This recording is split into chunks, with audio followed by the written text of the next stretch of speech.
नमस्कार दोस्तों, मैं हूं अनजान, आपका अपना साथी। दोस्तों, सबसे पहले तो मैं आप सबसे माफी मांगना चाहता हूं कि मैं इस बार इतने लंबे टाइम तक आप सबसे दूर रहा और इतने टाइम में मैंने आपके लिए कोई कहानी नहीं डाली। लेकिन दोस्तों, इतना तो आप सबको पता ही होगा कि हर किसी की लाइफ में कोई ना कोई परेशानी तो होती ही है, जिसे देखकर हमें अपना पसंदीदा काम छोड़ना पड़ता है। ऐसा ही कुछ मेरे साथ भी हुआ। अब आप में से कुछ लोग सोच रहे होंगे कि मेरे साथ ऐसा क्या हुआ, लेकिन दोस्तों, हर किसी की अपनी एक पर्सनल लाइफ होती है जिसके बारे में हर किसी को नहीं बताया जा सकता। मैं आपको अपनी परेशानी तो नहीं बता सकता, लेकिन इतना कह सकता हूं कि अब मैं वापस लौट आया हूं और अब मैं आपके लिए कहानी लाने की हर तरह से कोशिश करूंगा। लेकिन मैं काफी समय बाद वापस लौटा हूं, इसलिए मुझे आपके साथ की बहुत ज्यादा जरूरत है। तो अब हम अपनी कहानी की ओर चलते हैं। दोस्तों, आज की ये जो कहानी मैं आपके लिए लेकर आया हूं, ये राजीव की कहानी है। उनका पूरा नाम तो मैं नहीं जानता, लेकिन हाँ, वो मध्य प्रदेश के रहने वाले हैं। तो चलिए दोस्तों, अब आपका ज्यादा टाइम ना लेते हुए इस कहानी को राजीव के नजरिए से ही सुनते हैं। लेकिन कहानी शुरू करने से पहले एक बात, अगर आप इस कहानी को अंत तक सुनते हैं तो यकीनन आपको इस कहानी में डर का एहसास तो होगा ही, साथ ही साथ बहुत मजा भी आने वाला है। और अगर आप इस चैनल पर पहली बार आए हैं तो चैनल को सब्सक्राइब कर लें, जिससे आपके और हमारे संबंध मजबूत हो सके और हमारी आने वाली हर नई कहानी आप तक आसानी से पहुंच सके। नमस्कार, मेरा नाम राजीव है। आज मैं जो कहानी सुनाने जा रहा हूं वो कोई मनगढ़ंत किस्सा नहीं है, ना ही किसी किताब से उठाई हुई कहानी। मैं ये कहानी इसलिए सुना रहा हूं क्योंकि मैं खुद इसका गवाह हूं, और इसलिए भी क्योंकि अगर मैं आज चुप रहा तो कल कोई और इसकी कीमत चुका सकता है। मैं ये कहानी तुम्हें डराने के लिए नहीं सुना रहा, बल्कि चेतावनी देने के लिए सुना रहा हूं, क्योंकि कुछ आत्माएं ऐसी होती हैं जो सिर्फ बदला नहीं चाहती। उनकी कामनाएं अधूरी रह जाती हैं और वही अधूरी इच्छाएं उन्हें हवस और अंधेरे में बदल देती हैं। ये कहानी उस औरत की है जो सुहागन थी, जिसकी मांग में सिंदूर था, जिसके हाथों में चूड़ियां थीं, लेकिन उसकी मौत से पहले उसकी जिंदगी की सबसे बड़ी चाह अधूरी रह गई। लोग कहते हैं मरने के बाद आत्मा शांत हो जाती है, लेकिन मैंने अपनी आंखों से देखा है कि जब किसी औरत की वासना और प्यास अधूरी रह जाए तो उसकी आत्मा ना तो औरत रहती है, ना ही इंसान।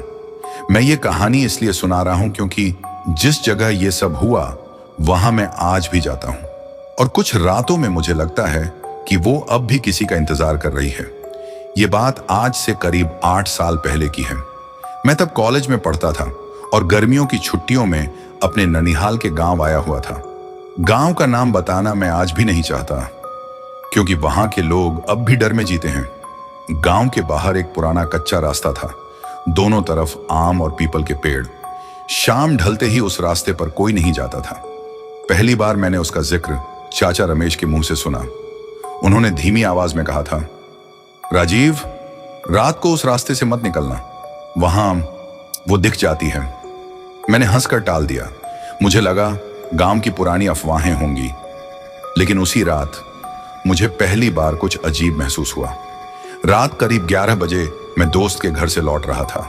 मजबूरी में वही कच्चा रास्ता लेना पड़ा। हवा अचानक ठंडी हो गई, पेड़ों के पत्ते बिना हवा के हिलने लगे, और तभी मुझे दिखी एक औरत। लाल साड़ी, माथे पर सिंदूर, हाथों में टूटी चूड़ियां। वो पीठ किए खड़ी थी। मैंने आवाज दी, कौन है? वो धीरे धीरे मेरी तरफ मुड़ी। उसका चेहरा बहुत सुंदर था, लेकिन आंखें बहुत खाली। उसने बस इतना कहा, राजीव, तुम देर से आए हो। मेरे पैरों तले जमीन खिसक गई। मैंने कभी उसे अपना नाम नहीं बताया था। अगले दिन मैं सीधा गांव के बूढ़े पंडित के पास गया। उन्होंने सब सुनने के बाद आंखें बंद कर ली। फिर बोले, वो सुहागन थी। शादी के कुछ ही महीनों बाद उसे मार दिया गया था। उसकी मौत अधूरी इच्छाओं और अपमान से जुड़ी है। लोगों ने बताया उसका पति उसे अपनाने से पहले ही मर गया था। गांव वालों ने बदनामी के डर से उसे जहर दे दिया। मरते वक्त उसने बस यही कहा था, मुझे अधूरा मत छोड़ना, और उसी अधूरेपन ने उसे भटका दिया। पंडित ने जो आखिरी बात कही वही मुझे आज भी चैन नहीं लेने देती। वो आत्मा उन्हीं को दिखती है जिनके मन में कमजोरी होती है या जो अकेले होते हैं।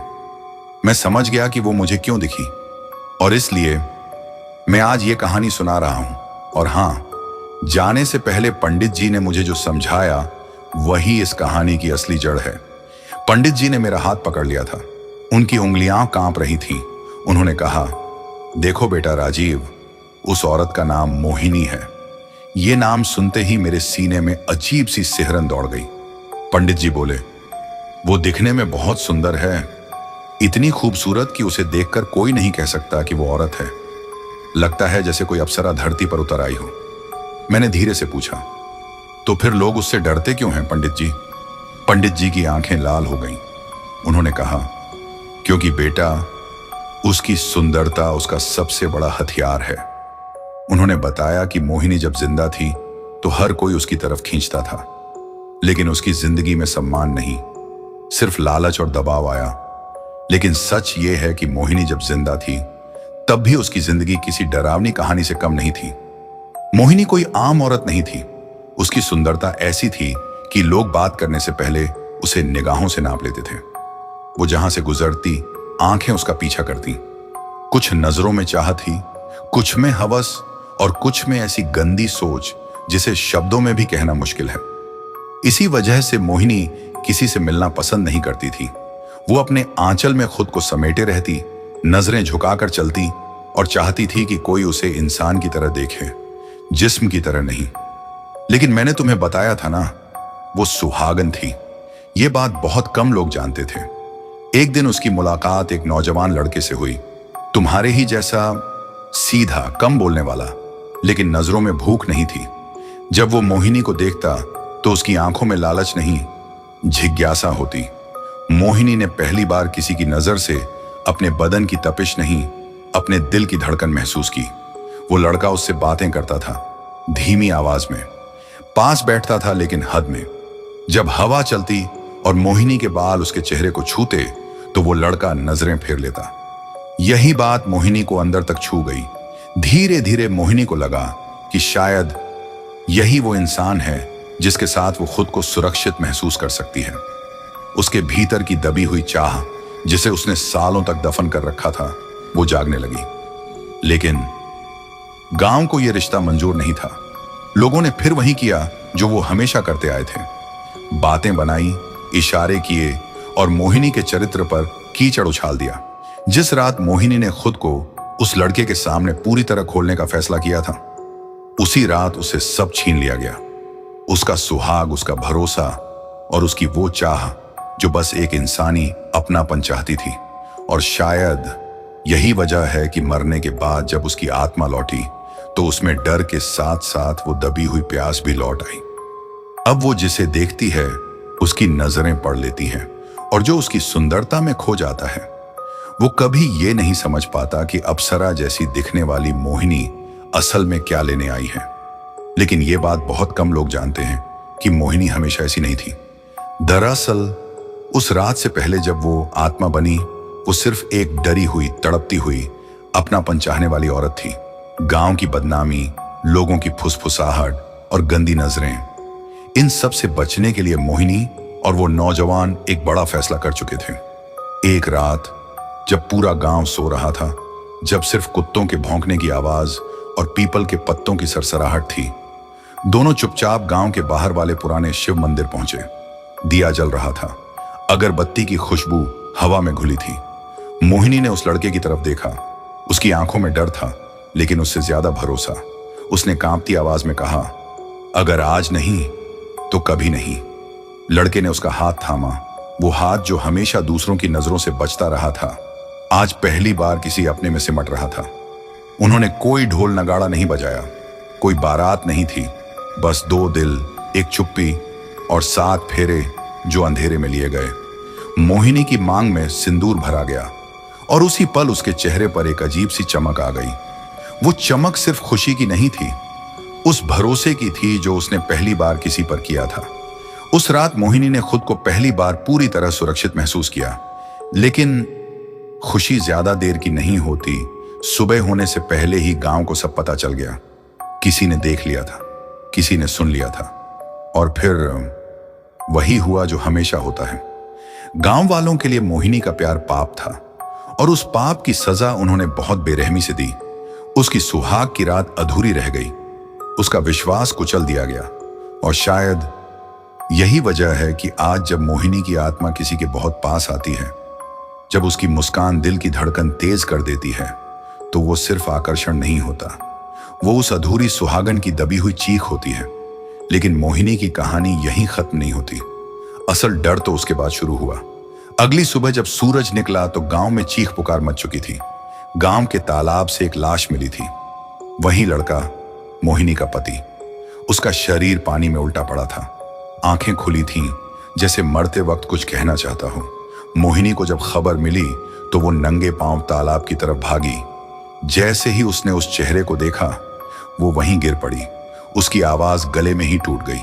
वो बस यही कहती रही, ये कैसे हो सकता है? कल रात तो वो मेरे साथ था। मोहिनी को कुछ भी समझ नहीं आ रहा था, लेकिन गांव कुछ और ही सोच रहा था। उन्हें कुछ समझना नहीं था। भीड़ इकट्ठा हो गई, और भीड़ को हमेशा एक गुनहगार चाहिए होता है। किसी ने कहा औरत ही मनहूस थी, किसी ने कहा इसी ने लड़के को अपने जाल में फंसाया।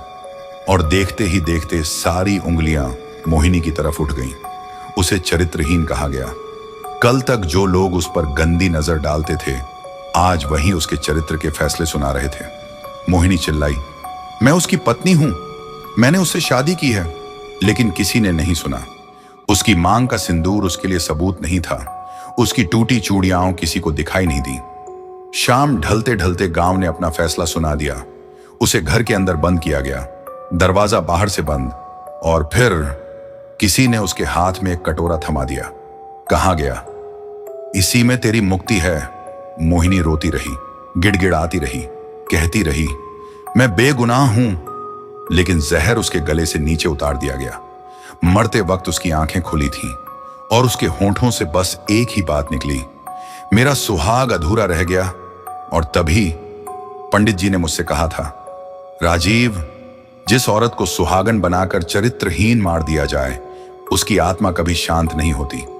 अब तुम समझ रहे हो ना कि मोहिनी की मुस्कान इतनी डरावनी क्यों है, क्यों वो देखते ही दिल की धड़कन पड़ लेती है, और क्यों जो उसकी सुंदरता में खो जाता है, वो कभी ये नहीं जान पाता कि मोहिनी सिर्फ देखने नहीं आई, वो अपना अधूरा सुहाग और अपना सच वापस लेने आई है। मोहिनी की मौत के कुछ समय बाद तक सब कुछ ऊपर से सामान्य लग रहा था। गांव ने मान लिया था कि मामला खत्म हो गया, लेकिन असल में मामला तभी शुरू हुआ था। सबसे पहले एक आदमी लापता हुआ। नाम था भोला राम। वही भोला राम जो सबसे पहले मोहिनी को चरित्रहीन कहकर चिल्लाया था। लोगों ने सोचा कहीं बाहर काम पर चला गया होगा, लेकिन 3 दिन बाद जब वो नहीं लौटा तो गांव में फुसफुसाहट शुरू हुई। कुछ दिन बाद रघुवीर गायब हुआ। वही रघुवीर जो उस रात मोहिनी को जहर पिलाने वालों में सबसे आगे था। उसकी झोपड़ी में सब कुछ वैसा ही पड़ा था, खाना आधा खाया हुआ, लोटा भरा हुआ, बस वो खुद नहीं था। अब गांव में रात होते ही दरवाजे बंद होने लगे।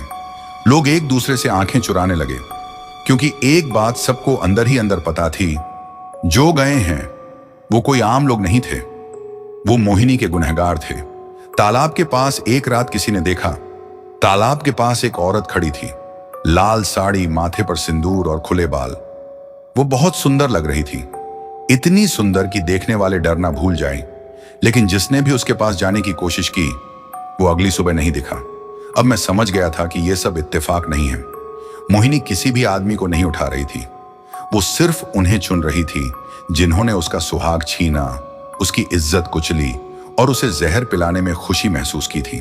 और सबसे डरावनी बात, गांव के बूढ़े कहते थे, वो उन्हें मारती नहीं है, वो उन्हें अपने साथ ले जाती है, जहां से कोई वापस नहीं आता। यही बात अब पूरे गांव में किसी जहर की तरह फैल चुकी थी। लोग आपस में धीमी आवाज में कहते थे, जब वो सामने आती है ना तो वो औरत नहीं लगती।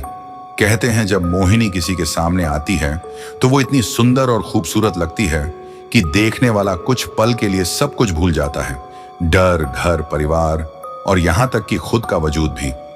उसका चेहरा अजीब सुकून देता है, आंखें ऐसी जैसे सीधे मन के अंदर झांक रही हूं।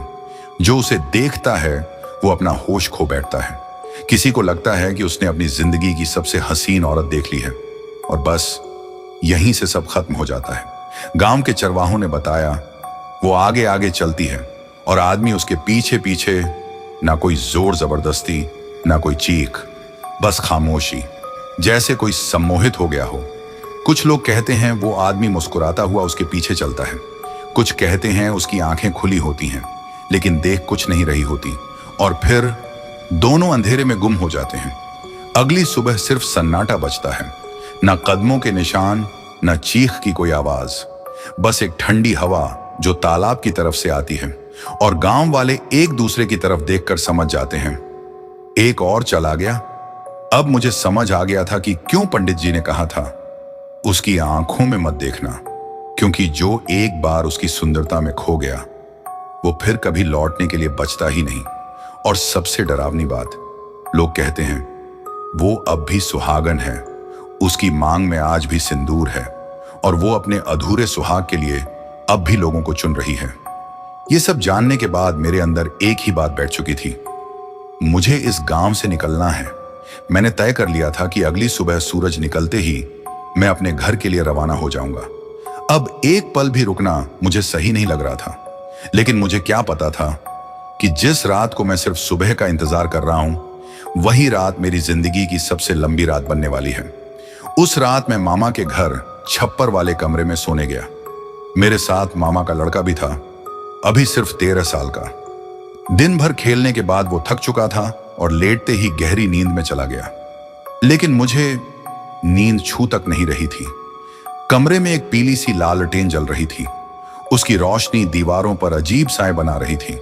हर थोड़ी देर में मुझे लगता जैसे कोई बाहर चल रहा हो, कभी आंगन की मिट्टी पर हल्की सी आहट, कभी पीपल के पत्तों की अचानक सरसराहट। मैं चुपचाप चारपाई पर बैठा था, बस इसी इंतजार में कि कब रात कटे और कब सुबह हो। घड़ी नहीं थी, लेकिन मुझे लग रहा था जैसे समय जानबूझकर रुक गया हो। मामा का लड़का नींद में करवट बदलता तो मेरा दिल धक से रह जाता। मैं बार बार उसकी तरफ देखता, सुकून सिर्फ ये देखकर मिलता कि वो ठीक है। बाहर से कुत्तों के भौंकने की आवाज आई, एक बार, फिर दूसरी बार, और फिर एकदम सन्नाटा। वो सन्नाटा जो कानों में सीटी की तरह बजने लगता है। तभी मैंने महसूस किया कमरे की हवा अचानक ठंडी हो गई। लालटेन की लौ हल्की सी कांपने लगी। मेरी रीढ़ में झुरझुरी दौड़ गई। मुझे पंडित जी की आवाज याद आ गई, अगर उसने तुम्हारा नाम लिया तो समझ लेना वो पास है। मैंने अपनी सांस रोकी हुई थी, बस यही सोच रहा था, हे भगवान सुबह कर दो। तभी खिड़की के बाहर मुझे कुछ हलचल दिखी। कोई साया धीरे धीरे खिड़की के पास आकर रुका। मैंने हिम्मत करके नजर उठाई और उसी पल मेरा दिल जोर से धड़क उठा, क्योंकि जो भी बाहर था वो खड़ा नहीं था, वो जैसे मुझे देख रहा था। और तभी बाहर से कुछ धीमी धीमी आवाजें आने लगी, ऐसी आवाजें जो साफ शब्दों में कुछ कह नहीं रही थी, लेकिन मन के अंदर कुछ हिलाने लगी थी, जैसे कोई बहुत पास खड़ा हो और बस मुझे बुला रहा हो। फिर अचानक एक मीठी सी खुशबू हवा में घुल गई, अगरबत्ती जैसी नहीं, फूलों जैसी भी नहीं। वो खुशबू कुछ ऐसी थी जो सीधे सांसों के साथ सीने के अंदर उतर गई। मैंने गहरी सांस नहीं ली थी, फिर भी वो खुशबू मेरे अंदर भरती चली गई और उसी पल मेरा दिमाग सुन्न होने लगा। मैं जानता था मुझे बाहर नहीं जाना चाहिए। मुझे याद था गांव वालों की बातें, पंडित जी की चेतावनी और मोहिनी का नाम, लेकिन मेरा शरीर मेरी बात मानने को तैयार नहीं था। दिल की धड़कन धीमी हो गई, डर जैसे कहीं दूर चला गया। उसकी जगह एक अजीब सा सुकून भरने लगा, ऐसा सुकून जैसे बाहर कोई मेरा इंतजार कर रहा हो। मैंने पीछे देखा, मामा का लड़का गहरी नींद में था, उसके चेहरे पर कोई डर नहीं था। मैंने राहत की सांस ली, मेरे पैर अपने आप जमीन पर उतर गए। चारपाई से उठते वक्त लकड़ी की हल्की सी आवाज हुई। मेरा दिल जोर से धड़का, लेकिन वो नहीं जागा। खिड़की के पास जाते जाते वो खुशबू और गहरी हो गई। अब मुझे बाहर कुछ दिख भी रहा था, एक हल्का सा साया जो धीरे धीरे पीछे हट रहा था, जैसे कह रहा हो आओ। मैंने दरवाजे की कुंडी पकड़ी, हाथ कांप रहे थे, लेकिन मन अजीब तरह से शांत था। कुंडी खोलने से पहले मेरे दिमाग में बस एक ही बात आई, मैं तो सुबह घर जाने वाला था, फिर ये रात मुझे क्यों बुला रही है। और जैसे ही मैंने दरवाजा खोला, ठंडी हवा का एक झोंका सीधे मेरे चेहरे से टकराया। और उसी हवा के साथ एक बहुत जानी पहचानी आवाज मेरे कानों में पड़ी, राजीव, जिसे सुनने के बाद मैं खुद को बाहर आने से रोक नहीं पाया। जैसे ही मैं आंगन में पहुंचा, मेरी सांस अपने आप रुक गई। मेरे सामने एक औरत खड़ी थी। नहीं, औरत नहीं, वो कुछ ऐसा थी जिसे देखकर दिमाग फैसला करना ही भूल जाए। उसने लाल साड़ी पहन रखी थी, लेकिन वो साड़ी कोई साधारण कपड़ा नहीं लग रही थी। वो ऐसे लहराती थी जैसे हवा भी उसे छूने से डर रही हो। उसके बाल खुले हुए थे, घने, मुलायम और इतने काले कि रात भी उनमें खो जाए। जब हवा चलती तो वो बाल धीरे धीरे उसके कंधों से फिसलते और मेरा मन उन्हीं में उलझता चला जाता। उसका चेहरा, भगवान कसम, मैंने जिंदगी में वैसा चेहरा कभी नहीं देखा था। ना कोई बनावट, ना कोई दिखावा, बस एक अजीब सी खूबसूरती जो सीधे दिल पर वार करती थी। लेकिन सबसे खतरनाक थी उसकी आंखें। वो मुझे देख रही थी या मेरे अंदर झांक रही थी। उन आंखों में कोई भूख नहीं थी, कोई गुस्सा नहीं था, बस एक गहराई थी, ऐसी गहराई जिसमें डूबते जाओ और खुद को भूलते जाओ। मुझे लगा जैसे वो मेरे हर डर, हर कमजोरी, हर ख्वाहिश सब पढ़ रही हो। उसकी मांग में सिंदूर था, ताजा, चमकता हुआ। वो सिंदूर उसकी सुंदरता को और खतरनाक बना रहा था, क्योंकि उसी पल मुझे याद आया, वो अब भी सुहागन है। और यही सोच मेरे होश और भी कमजोर करने लगी। मेरा दिल तेज नहीं धड़क रहा था, बल्कि धीरे धीरे उसके साथ ताल मिला रहा था।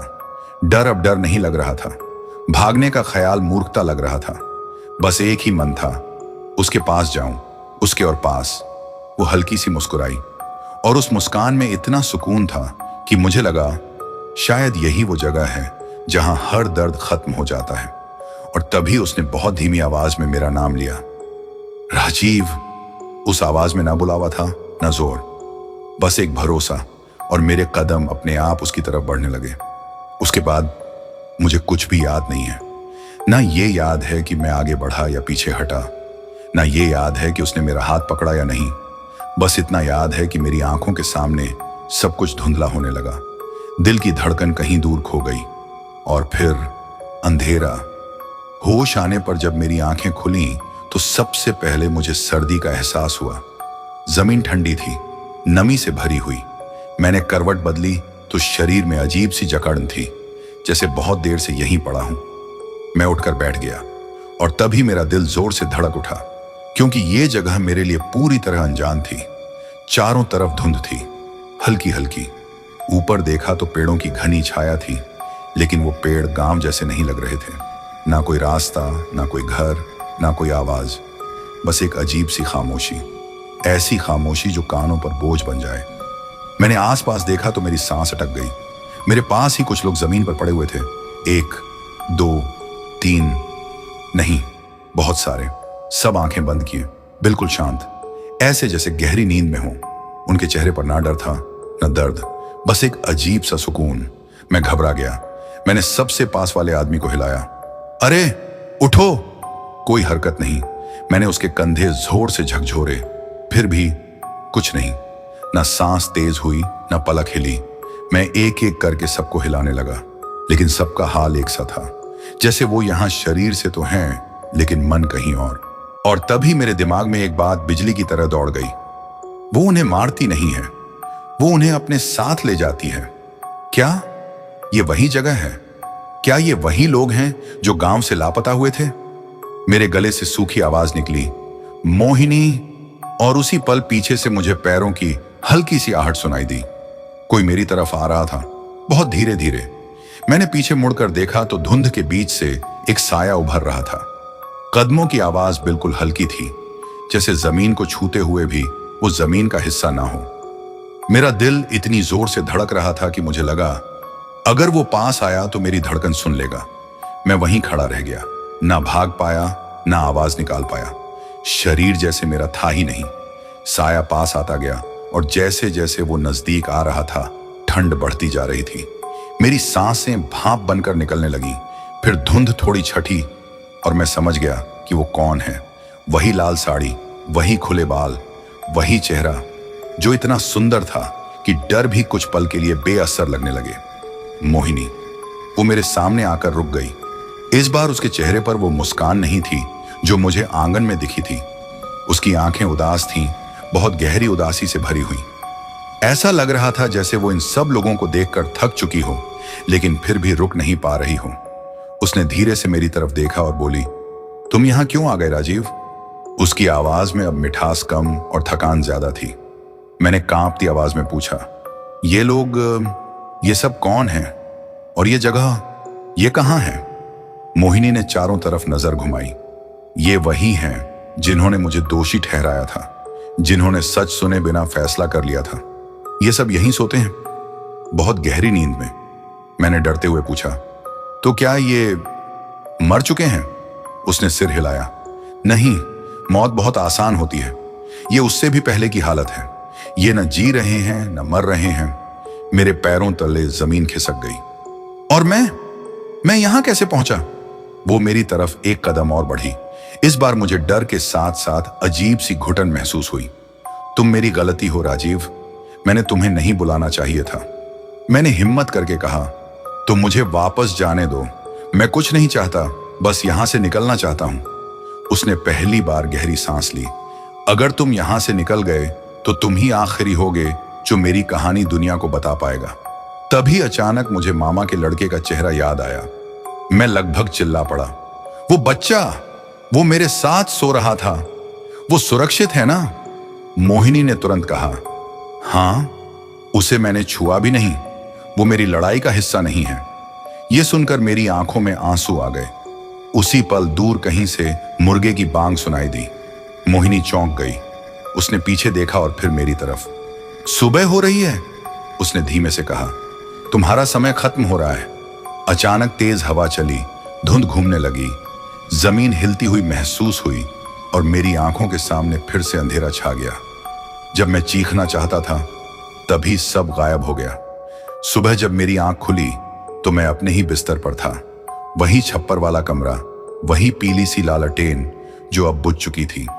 कुछ पल तक मैं बस यूं ही पड़ा रहा, समझने की कोशिश करता रहा कि जो मैंने देखा वो सपना था या हकीकत। मेरे कानों में अभी भी उसकी आवाज गूंज रही थी। मैं झटके से उठ बैठा।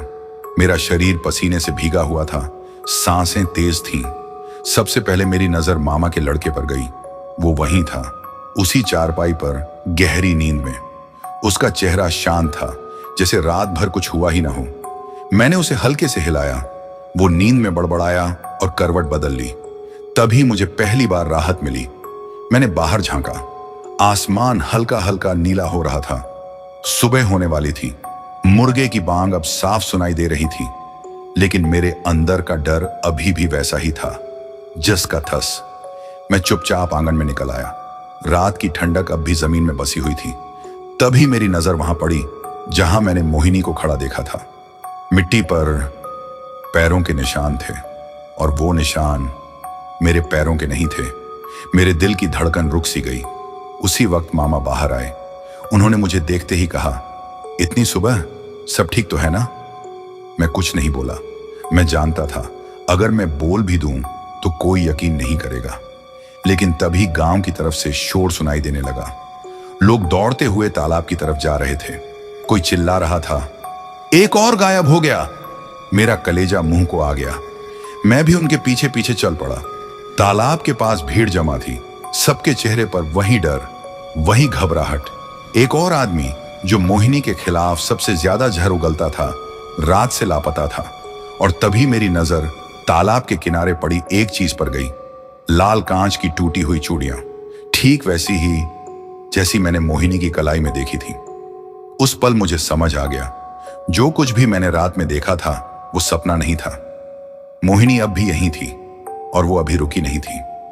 मैं उसी दिन गांव से निकल पड़ा, किसी को कुछ समझाए बिना, किसी को अलविदा कहे बिना। आज कई साल बीत चुके हैं। मैं शहर में हूं, अपनी जिंदगी में आगे बढ़ चुका हूं। लेकिन मैं ये कहानी इसलिए सुना रहा हूं क्योंकि कुछ हफ्ते पहले मुझे एक अनजान नंबर से एक संदेश आया, राजीव, तुम तो बच गए थे, बाकी अब भी सो रहे हैं। और उस मैसेज के साथ एक फोटो थी, तालाब की, और किनारे पड़ी लाल कांच की चूड़ियां। अब तुम समझ रहे हो ना कि मैं ये कहानी क्यों सुना रहा हूं। क्योंकि कुछ आत्माएं सिर्फ बदला नहीं लेती, वो इंतजार भी करती हैं। और यही वजह है कि मैं आज भी उस मैसेज के बाद शांत नहीं रह पाया। उस फोटो को देखकर मेरे हाथ कांपने लगे थे। तालाब वहीं था, किनारा वहीं और चूड़ियां भी वहीं, लेकिन एक चीज नई थी। तालाब के पानी में मेरा ही अक्स दिख रहा था। मैंने उसी पल फोन बंद कर दिया, कमरे की लाइट जला दी, खिड़की के बाहर देखा। शहर था, गाड़ियां थीं, लोग थे, सब कुछ सामान्य, लेकिन मेरे अंदर कुछ टूट चुका था। उस रात मैं सो नहीं पाया। रात के करीब 2:30 बजे होंगे। पूरा फ्लैट सन्नाटे में डूबा था। तभी मुझे वही जानी पहचानी मीठी खुशबू आई। मेरी सांस अटक गई। मैं धीरे धीरे उठा और दरवाजे की तरफ बढ़ा। हर कदम के साथ पंडित जी की बातें कान में गूंज रही थीं। वो तुम्हें छोड़ नहीं पाएगी क्योंकि तुमने उसका सच सुना है। मैंने दरवाजे की झिड़की से झांका। कॉरिडोर में हल्की पीली रोशनी थी और उसी रोशनी में वो खड़ी थी। लाल साड़ी, खुले बाल, मांग में सिंदूर। लेकिन इस बार उसका चेहरा वैसा नहीं था जैसा गांव में था। अब उसमें सुंदरता के साथ थकान थी, दर्द था और एक सवाल। उसने मेरी तरफ देखा और पहली बार उसकी आंखों से आंसू गिरे। राजीव, वो बोली, मेरी कहानी अधूरी मत छोड़ो। मेरे गले से आवाज ही नहीं निकली। मैंने बस सिर हिलाया। वो मुस्कुराई। इस बार वो मुस्कान डरावनी नहीं थी, बस बहुत उदास थी। और अगले ही पल वो धुंध में घुल गई। अगली सुबह मैं सीधे एक सामाजिक संगठन के पास गया। मैंने सब कुछ बताया, गांव, मोहिनी, उसका पति, तालाब और जहर। लोगों ने पहले यकीन नहीं किया, लेकिन जब गांव के पुराने रिकॉर्ड, मौत की तारीखें और लापता लोगों के नाम सामने आए तो सब चुप हो गए। मामला खुला, जांच शुरू हुई। कुछ नाम अब भी जिंदा थे, कुछ बहुत बड़े लोग थे, और पहली बार गांव में मोहिनी को चरित्रहीन नहीं, पीड़ित कहा गया। उसके बाद से तालाब के पास अब कोई नहीं दिखता। लोग कहते हैं रात में अब भी कभी कभी लाल साड़ी की झलक दिख जाती है, लेकिन अब वो किसी को अपने पीछे नहीं बुलाती, बस खड़ी रहती है, शांत। शायद उसे वही मिल गया जो वो लेने आई थी, उसका सच। और मैं आज भी ये कहानी इसलिए सुना रहा हूं क्योंकि अगर किसी भी जगह किसी औरत को बिना सुने दोषी ठहराया जाए तो याद रखना, वो एक बार जरूर लौटती है। तो दोस्तों, ये थी हमारी आज की कहानी। कहानी आपको कैसी लगी हमें कमेंट में लिखकर जरूर बताएं।